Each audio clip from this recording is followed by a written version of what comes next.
Marvel Secret Invasion has happened to me again, and in this episode, I'm not sure what to think about it if anything, because watching it felt like barely anything happened, apart from the writers destroying any sense of stakes in their own show.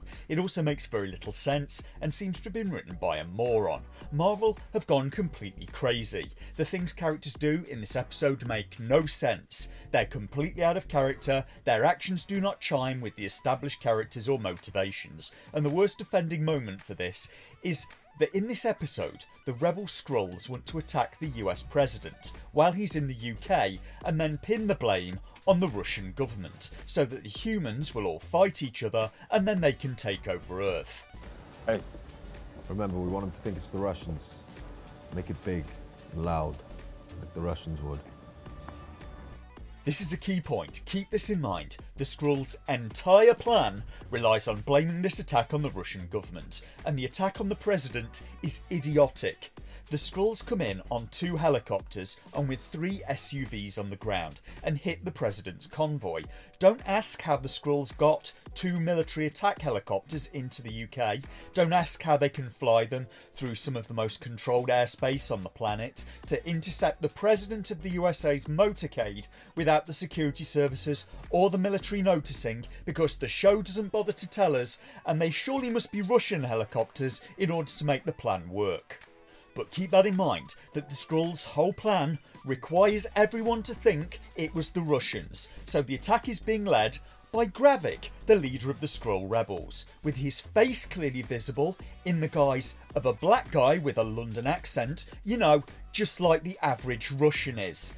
He's a shapeshifter, he could have made himself look like a known Russian agent. What's worse is that he was in this guise when he was caught on camera in Moscow carrying out the Skrull terror attack, and he's a shapeshifter. He could have made himself look like a Russian, but didn't. This is all inexcusably dumb. Mid-firefight, Gravik charges the president's men through the open, so he'd be really easy to shoot, and that would be quite hard to explain after the fact, wouldn't it? Trying to explain why this black Russian dude is bulletproof. And Gravik then crushes one of the president's security. He fires out a tentacle arm and grabs the Secret Service guy in front of maybe 50 witnesses. You know, just like a Russian agent would do. You know, Russians with their giant tentacle arms. Then Gravik shapeshifts into one of the president's security off camera without anyone noticing, which is very difficult to believe because he was in the middle of a crowd when we last saw him, and he stabs Talos in the chest before being shot in the face by Nick Fury and regenerating the missing half of his head in front of the crowd of witnesses. So this whole pretend to be the Russians thing clearly went flawlessly. Nobody at all who saw this would believe it was the Russians for a second. So Talos could be dead, or he could be back next episode like his daughter does this episode, and Nick Fury has run off with the president of the USA, and the president's security just let Nick Fury take the president and leave, despite Nick Fury having been fired from his job. So how did we get to this total nonsense? Well, this episode was considerably shorter than previous ones. Episodes 1 and 2 of this series were around 50 minutes long. Episode 3 was around 40 minutes. And this one, episode 4, was around 30 minutes long. So if this trend continues, the finale, episode 6, will be 10 minutes long. And that's maybe why there's no episode 7, due to it having an estimated runtime of 0 minutes. How do you have a 6-episode miniseries and still be short on material? This episode only contained maybe 8 scenes in total, so there will be spoilers in as much as I can spoil what little was there. Last episode, Talos' daughter Gaia was executed by the rebel Skrull leader Gravik for being a mole working to undermine his organisation. In this episode, they show scenes prior to her being shot dead. It's her in the rebel Skrull's lab, changing herself into a super Skrull, and this doesn't make much sense. Why was the lab left unsecured? Gravik knew there was a mole in his organisation, but he left the lab unlocked and unguarded. But this episode does far worse than that. So Gaia was dead, but she got better. And this is kind of a problem for the series, because I don't know what the rules are. I don't know what will kill a Skrull, and if characters are going to be coming back from the dead, it takes away any weight from a death scene, because they could be back again in 5 minutes. Can you imagine if Hamlet was like this?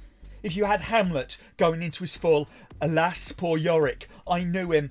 Oh, hey, Yorick, you're back again. Well, fancy that. I guess you took some super jester serum before you died. Oh, and Dad's back too. Let's all go to the pub. That's the whole episode. About 8 scenes in total. In the first, Gaia comes back from the dead because she used the Super Skrull maker machine off camera. Then it's the flashback of Nick Fury in Paris with his wife. Then a scene with the Skrull imposter Rhodey and Nick Fury's wife talking in a church. Then Gravik planning another attack, Gaia meeting Talos in a park to talk, Nick Fury talks to his wife at home, Nick Fury talks to Rhodey in a hotel, and the last 10 minutes or so is the attack on the President of the USA's convoy as he comes to the UK, that the Skrulls want to blame on the Russians. Then there's a flashback to Fury meeting and romancing his Skrull wife in Paris, and then we go back to current day, where same Skrull wife meets with James Rhodes, an advisor to the President of the United States of America. And Rhodes is there because he's secretly a Skrull in disguise, ordering Fury's wife to do him in. But unbeknownst to them, Nick Fury is listening in somehow. The show never explains why. So he knows his wife may try to kill him, but he does the very logical thing of waiting at home for her to get back, and his entire plan seems to just be to hope she doesn't shoot him. She explains to Fury that she only chose to appear as a black woman to him in the first place in order to manipulate him, and it seems she really has spent the entirety of their marriage wearing another woman's face, a dead woman's face. And then her and Fury shoot holes in the drywall and Nick Fury leaves. Fury goes to see James Rhodes again with a bottle of liquor to ask for his job back, but to also feed Rhodes a tracking device so he can follow him to the President, who Fury somehow knows is going to be attacked in this episode. I don't know how he knew. He just knew, without a single line to explain it in the show. Nothing, not one line I can point to. Maybe in the car, they could have had Talos asking Fury why they were following James Rhodes, and Nick Fury saying that he knows he's a Skrull agent, one positioned right next to the President of the USA, and the timing would be perfect for an attack. That would at least explain why they were following Rhodey on that particular day.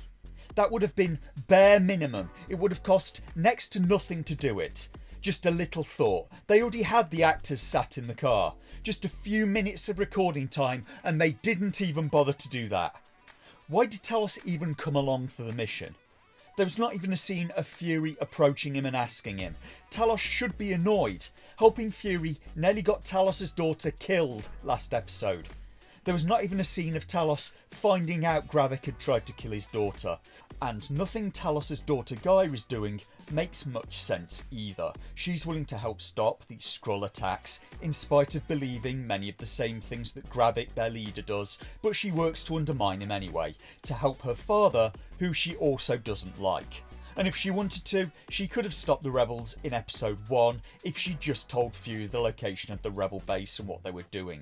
But she doesn't do it. She instead risks her life to undermine a cause that her character believes in. Those look good. A big salty clam would sure go great with this heat.